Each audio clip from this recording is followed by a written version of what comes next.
Hello and welcome to a brand new series of local heroes. I'm starting in Battersea because this week all my heroes come from the south of England.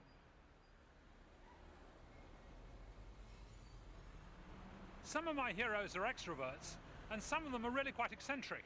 But I've come to Clapham Common to celebrate a man who was so introverted he was downright weird. He had such a high squeaky voice, he never spoke to anyone at all. In the late 1700s, he showed that water is made up of hydrogen and oxygen, and he weighed the world, but he never told anyone about it. His name was Henry Cavendish. Henry Cavendish's grandfathers were the Dukes of Devonshire and Kent.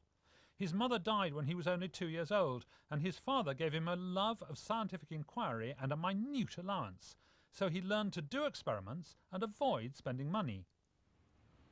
He always wore the same clothes, a shabby old violet suit all crumpled and well past its sell-by date, and it had a high collar and frilled cuffs, and he wore a three-cornered hat. And in his house here on the south side of Clapham Common, he refused to speak to the servants. When he'd worked out what he wanted for his meals, he'd write them little notes and leave them so the servants would find out. And the story goes that once he was coming downstairs and he met a maid sweeping the stairs, and he was so terrified he ran back up to his room and hid. And he then had a separate staircase built for the servants, so he'd never have to meet one of them again. Cavendish did a whole sequence of elegant experiments with what he called factitious airs, and in particular he exploded mixtures of inflammable air and dephlogisticated air. Now they called all gases airs, and actually inflammable air was hydrogen and dephlogisticated air was oxygen.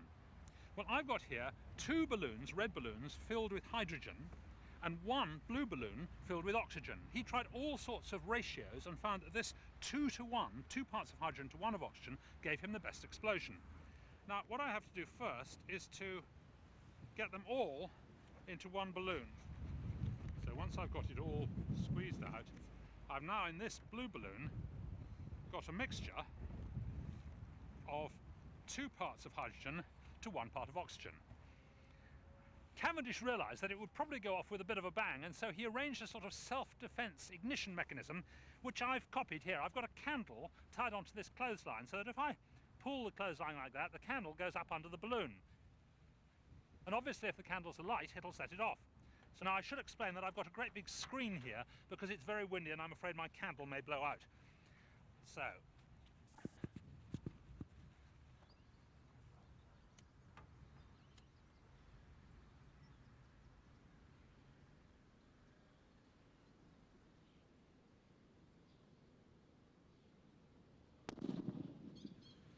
well, it certainly went off with a bit of a bang.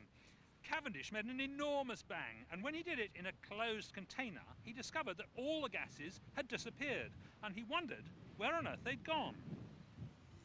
To try and find the answer, he set off some hydrogen-oxygen mixtures in glass containers. Now, I want you to watch the sides of the glass container. Do you see? It's all misted up. He did this experiment so many times he was able to collect all that moisture and drink it and show that it was actually water.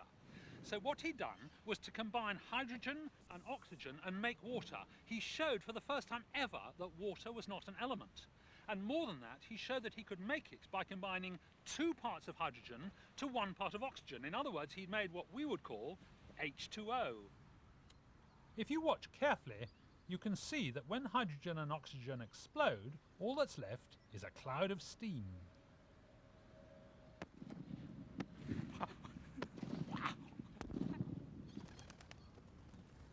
At Royal Society dinners, Cavendish listened in on conversations, but never spoke. Yet he made some of the key discoveries of the age. And most spectacular of all, he measured the mass of the Earth. Henry had a friend called John Mitchell who was a vicar in Yorkshire, and he had an absolutely brilliant idea for measuring the mass of the Earth using gravity. But unfortunately he died before he could do it, so he left the idea and the apparatus to Henry Cavendish. This was what he did. He took 2 heavy metal balls on the end of a rod suspended on a piece of wire, so it took some effort to twist it round.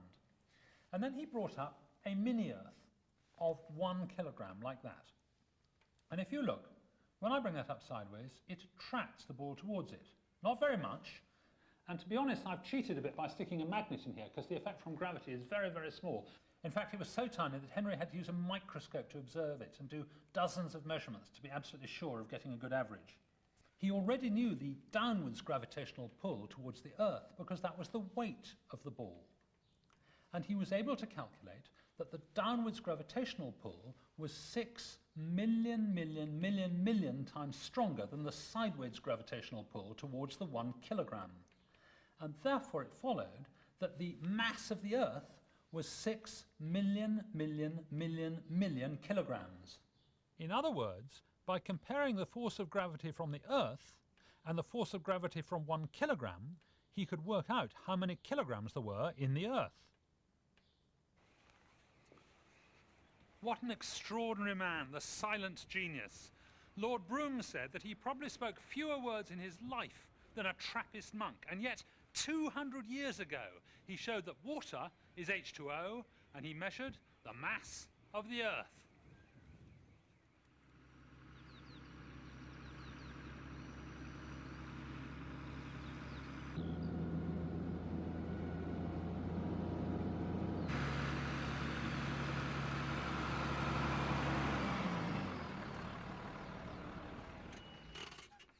Agriculture has been going on a long time. People have been farming for something like 10,000 years, and it's amazing to think that the first agricultural machine was invented less than 300 years ago.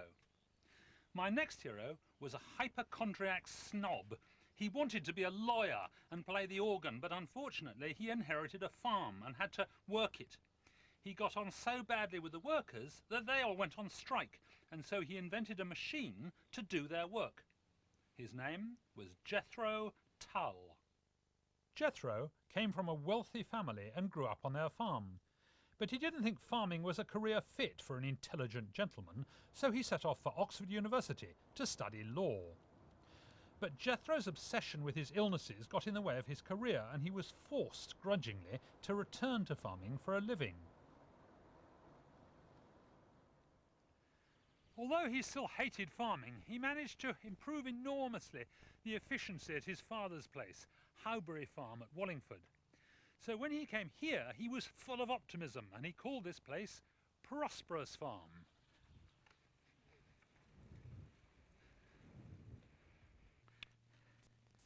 But Jethro was still worried about the inefficiency of his workers and the time and money that was being wasted. All the seeds were sown directly into the ground by hand, like this, drilled into furrows, and the seeds were put as close together as possible, and the furrows were close together because everyone wanted to get as many seeds as they could into the ground because they thought that would maximize the yield. Jethro was convinced that it would be much more efficient if they sowed their seeds more scientifically. He demanded that his workers follow strict guidelines, planting precisely spaced seeds in rows well apart. The workers got absolutely furious. How dare this pen pusher tell us how to do our job? And they went on strike.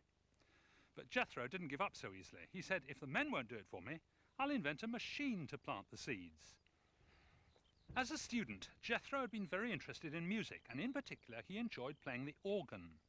And he remembered that in an organ, the air goes into an organ pipe through a sprung flap. And that was an important part of the machine he invented, the seed drill, which is just a machine for sowing seeds into the ground. Now, the way it works is like this. I'm going to, in a minute, fill this hopper with a whole lot of seeds, but I'll just take one to show you. It goes in here and sits at the bottom, and here is the sprung flap. And as the wheel comes round, there's a hole, and the seed will fall into the hole. And then it can go past the spring-loaded flap, not letting any others through. And it falls out of the bottom into a hole in the ground. Now, of course, it couldn't fall into the ground unless there was a hole there already, and so in order to make a hole, he put a ploughshare on the front of the machine to dig a furrow immediately before the seed fell. And then, to avoid leaving the seed all naked for the birds to eat, he put a harrow at the back to pull the earth back over the seed and cover it up again. So it was a wonderfully clever device, very, very simple, but very clever.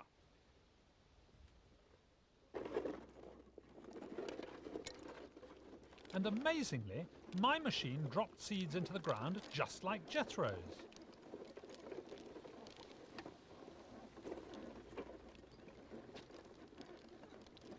Although most farmers laughed at his ideas, by 1730 it was impossible to ignore his success.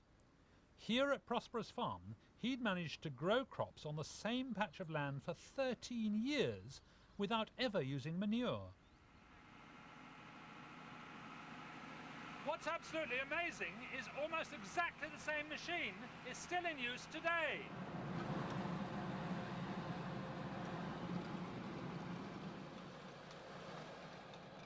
The modern seed drill works just like Jethro's, only the multiple drills are much smaller, and in the seed hopper a rotating disc dispenses seeds exactly as his did. But the revolution almost didn't happen. In one confrontation with his angry workers, Jethro had to call in the army. Several of his men got shot and they are buried nearby. In his frustration, he almost gave up altogether, and eventually he smashed his machine into pieces and he threw them down this well. There's a load of rubble in it, but as far as anyone knows, the machine's still down there to this day.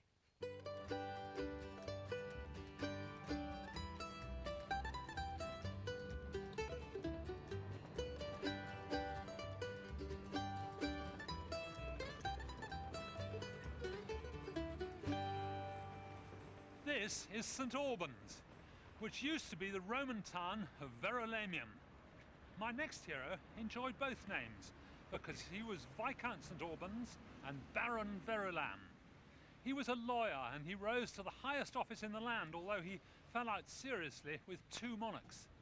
In his spare time, he laid the foundations of modern science and he died inventing the frozen chicken. He was Francis Bacon. As the sixth child of Sir Nicholas Bacon, keeper of the Great Seal in the court of Elizabeth I, Francis Bacon was born into a position of great privilege, but no money. He was too far down the line to inherit anything. So he turned to the law and was a professional lawyer all his life. This is the new Gorhambury House, built in the late 18th century, and now the home of Lord and Lady Verulam. But over here there's a tumble-down Tudor ruin, which was where Francis Bacon lived when he came to St Albans. Bacon was interested in truth, and in particular in scientific truth. Tudor science was based on the methods of Aristotle, who had died in 322 BC. Bacon was worried that a lot of supposedly scientific ideas were simply made up. In Bacon's day, scientific truth was found by authority and argument.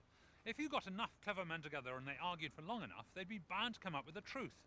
He said this was absolute nonsense. He said the authorities were like spiders, spinning webs out of their own substance. He said if you wanted the truth, you had to get evidence from the real world. And one way of getting evidence was to do experiments. In his spare time, he began publishing his new ideas. This is the frontispiece of Novum Organum. It shows the Pillars of Hercules, symbolising in the ancient world the limit of man's knowledge, and a ship sailing through into the modern world of knowledge Bacon dreamed of. The Latin inscription means, "Many shall sail through, and knowledge shall be increased." Francis Bacon summed up the scientific method beautifully. Whether or no anything may be known can be settled not by arguing, but by trying. Here's a really peculiar thing. Francis Bacon said that hot water freezes faster than cold water. Now, I've got a glass of hot, well, warm water taken out of the tap, and a glass of cold, same amount. He said the only way to find things out was by trying, so I'm going to try it. Put them in this freezer. I assumed that the cold water would freeze first, but let's see. He said it was very important to make observations from nature, to make sure that your ideas matched what was really going on. He was made Lord Chancellor of England, the most important minister in the land, and then he was created Viscount St Albans. This was 1621.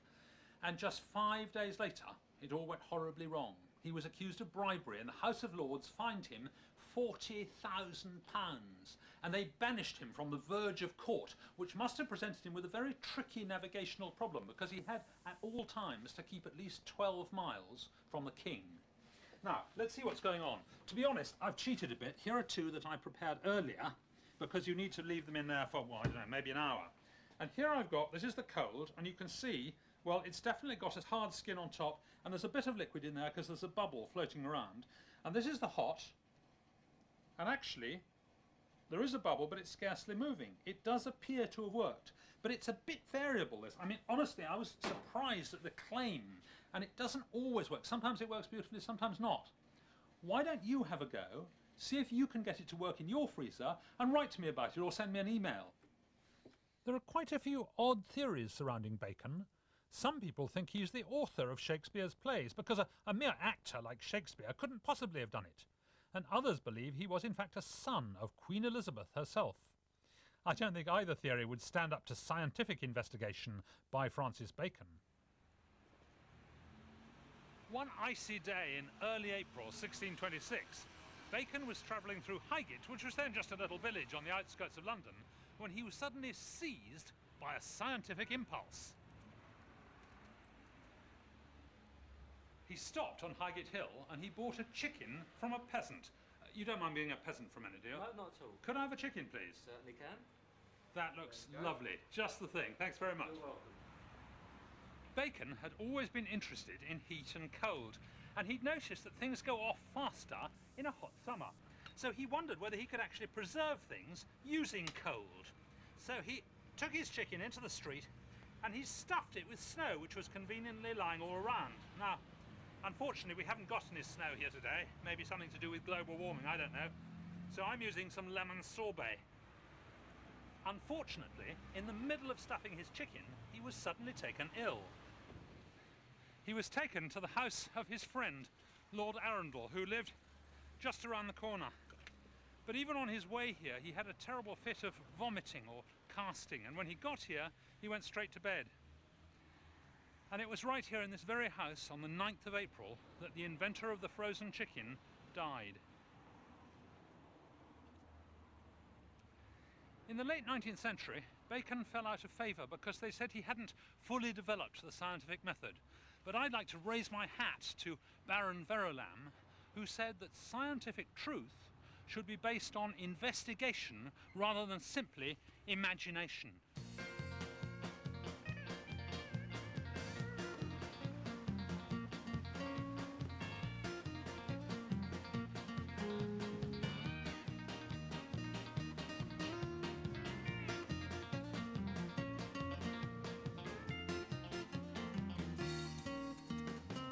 My next hero was an Essex man. He travelled the world more than anyone else in the 17th century, and he collected thousands and thousands of different plants and animals. In fact, he turned the gentle hobby of plant spotting into a science, the science of botany. He lived right here in Black Notley, near Braintree, and his name was John Ray. John Ray's father was the village blacksmith, and his mother the village wise woman, a sort of Essex witch doctor using herbal medicines.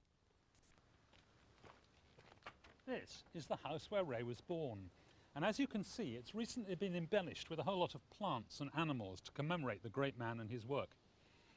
He must have been very bright because he got himself to Cambridge University, and eventually there he taught Greek, humanities and mathematics. But then he got seriously ill and he had to convalesce, and about 1650 he began to take long walks in the countryside.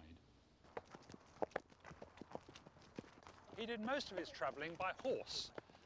He discovered there were no books about plants, so he decided to write one.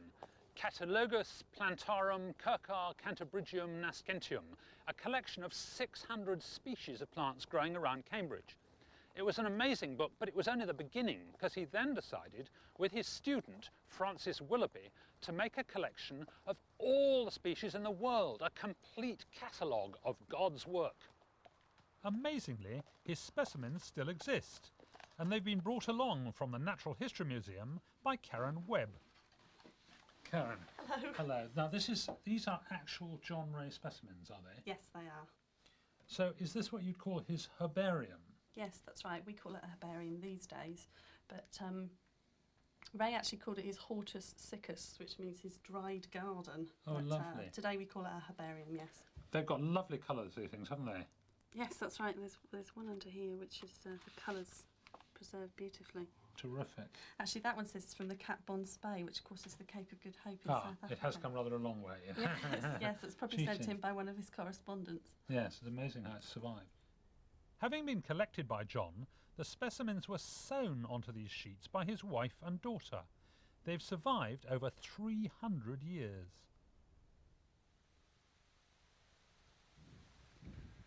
The wonderful thing about Ray's books was that he took what we would call a scientific look at plants. Previous books had just classified them according to size, really. They said they were either herbs, like these little ones in front here, or shrubs, sort of bushes, or great big trees.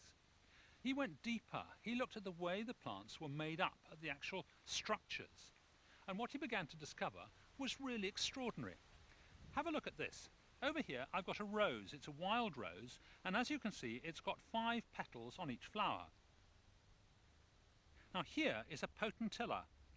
It too has 5 petals on each flower, and that's not surprising because he discovered it's actually a kind of rose. But what's really surprising is this. Down here I've got a strawberry, and the strawberry is obviously quite a different sort of plant, but no, look, it's got 5 petals on each flower. This too is a kind of rose. And even the cherry tree behind me is also a rose, although all its petals are blown off now, so we can't check. But if you looked at them, they'd have 5 petals on each flower. This cultivated rose has been specially bred to confuse you, to have a lot more petals because the breeder thought it was prettier. But the structures inside, and in particular the structures of the seeds, are exactly the same as on the wild rose. Have a look at these 2 moths on the tree trunk. They look quite different, and before Ray's time they would have been given different names because one's almost black and one's almost white. But Ray would have realised at once that because of their internal structure they are in fact the same species. They're both peppered moths. Historia Plantarum covers 18,600 species, and it's all in Latin. For each volume, Ray got £30, that's 2p per page. Crucially, John Ray established the species as the basic currency of the natural world, because the species a creature belongs to tells you what sort of beast it is. Although he was a staunch creationist, he suggested for the first time that fossils were remnants of living creatures. He was sowing the seeds for the theory of evolution. 50 years later, Carl Linnaeus described him as the incomparable botanist and named a whole family of plants after him in tribute.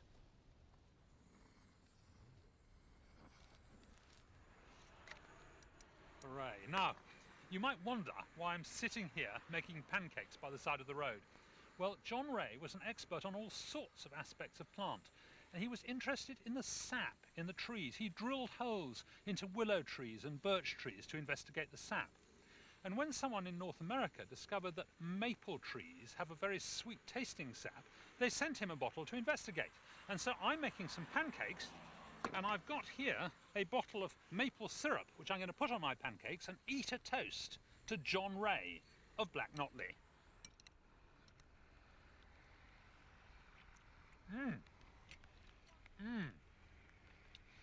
First class maple syrup. Not quite sure about the pancakes.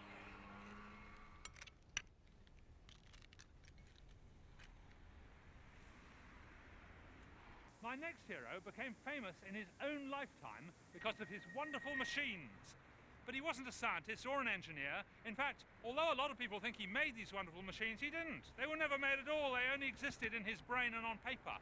He was an artist, and his name was Heath Robinson. He had a wonderful imagination, even as a child, indulging in pantomimes and games of make-believe. He went to Islington Art School and then the Royal Academy, but he stayed for only a short while, stifled by the Victorian penchant for drawing statues. Heath Robinson's dad was an artist, and his brothers were both artists, and drawing was clearly in his blood. And he took work, any work he could really, mainly illustrating children's books. And he did hundreds of beautiful illustrations. His first studio was just off the Tottenham Court Road, but it was right above a stable, and it was so smelly that he couldn't stand it for long, and he had to come here to the very top floor of 115 Gower Street, and this was where a significant change happened.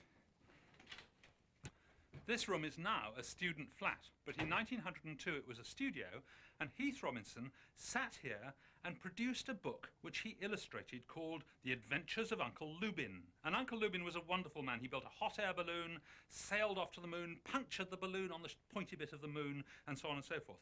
And in that book there appeared for the first time some rather curious machines, which then Heath Robinson went on to develop. And here is just one of his machines. This is a machine for peeling potatoes. And as you can see, it's not a cartoon. These people are not laughing or hugely fat or anything. They're very, very serious. The men often had bald heads and wore spectacles, and the women equally serious. And one of the characteristics of these machines is there's always knotted string involved, everywhere, wherever you look. And he went on to develop more of these machines, and they became very famous. They were in demand for advertisements and illustrations in books and all sorts, and nobody produced anything like them. And I could not resist making my own Heath Robinson machine. You will recognise this instantly, I expect. It's a machine for pulling Christmas crackers. Now, there are two reasons for wanting such a machine. One is, if you're a little bit nervous about Christmas crackers, because they do go off with a big bang, you might be worried about being injured by flying fragments, in which case this machine will allow you to do it in perfect safety. The other thing is that if you were unfortunate enough to spend Christmas on your own, this machine will allow you to pull crackers without any companion. So it's wonderful in both senses. He was a very kind and lovely man. He allowed his children to come and help him in the studio and advise him on whether his latest work was any good and funny. And he claimed that he had a machine called a perimanicular, which had attachments for absolutely everything, including one for removing gravy stains from gravel paths. Now, let me just get round here to the correct pulling position, and you'll notice that I have a mask here, a shield, to guard my face against those dangerous flying fragments. And all I have to do is to pull this. I just check that it's all lined up. All I have to do is to pull this lever and brace the machine there, and my Christmas cracker will be pulled in perfect safety. There! Terrific. And all the fragments have... Oh, well, they should have fallen in this box. Here we are. Here, look, there's an enormous... it's a whoopee cushion. Oh, terrific. That's great fun. And there'll be a joke. Here we are. The joke's gone on the floor. What goes 99 thump, 99 thump? I can't imagine what goes 99 thump, 99 thump. Anyway, I think these Heath Robinson contraptions are the most wonderful things. In a way, they've become part of my life. And I would like to pull another cracker in honour of the genius who thought it all up, William Heath Robinson.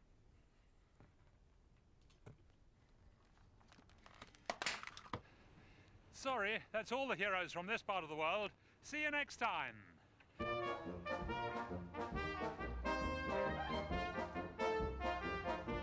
If you'd like to try some experiments from the programme or find out more about my heroes, details are on the Local Heroes website. You can write with your comments or suggestions to Local Heroes, BBC 2